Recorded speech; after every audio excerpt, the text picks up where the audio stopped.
આજે અહીં માનનીય collector Shri GS Solanki sir પોતાના બંગલે પ્રાકૃતિક કૃષિ પદ્ધતિથી કિચન ગાર્ડન તૈયાર કરી રહ્યા છે। એમાં અલગ અલગ પ્રકારની શાકભાજીનું ફેર રોપણી થઈ રહી છે, જેમાં ટમેટી છે, રીંગણી છે, મરચી,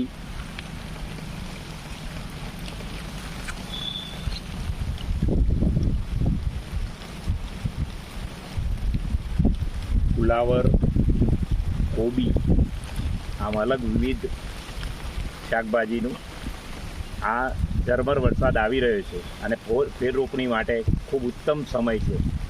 અને આ વરસતા વરસાદમાં પણ ખુદ જિલ્લાના કલેક્ટર શ્રી પોતાને સાત્વિક શાકભાજી મળે તે માટે ઉત્કૃષ્ટ કામ કરી રહ્યા છે। તો આપ સૌ ખેડૂત મિત્રો, આપે પણ પોતાના પરિવાર માટે આ રીતે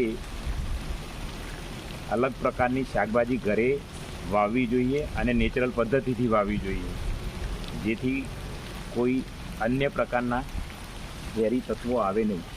અહીં આપ જોઈ રહ્યા છો કે આચ્છાદન પણ થયેલું છે, આમાં ઘનજીવામૃત નખાયું છે, જીવામૃત પણ હવે આપીશું।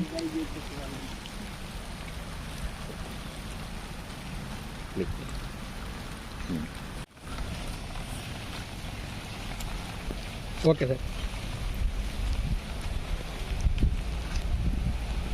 रेडी साहब। आज नोमना दिवसे आप सब જોઈ શકો છો કે હું પોતે કલેક્ટર પદમાં પ્રાકૃતિક યોજના શાકભાજી નીકળીને બધું વાવેતર પણ અમે કર્યું છે કે જેથી ચોખ્ખું, સ્વાદિષ્ટ અને કુદરતી તત્વોથી ભરપૂર આપણને અન્ન મળી રહે।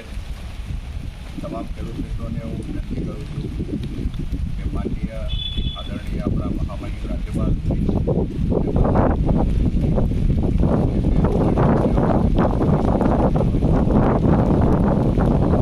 જિલ્લામાં આપ સૌ જોડાઓ અને આ મુહિમને આપણે આગળ વધારીએ, જેથી સ્વચ્છ અને સ્વસ્થ ગુજરાતનું આપણે નિર્માણ કરી શકીએ, દરેકનું આરોગ્ય સારું રહે અને આગામી સમયમાં આપણને શુદ્ધ હવા પાણીની સાથે શુદ્ધ ખોરાક પણ મળી રહે, એ દિશામાં અવિરત આગળ વધીએ।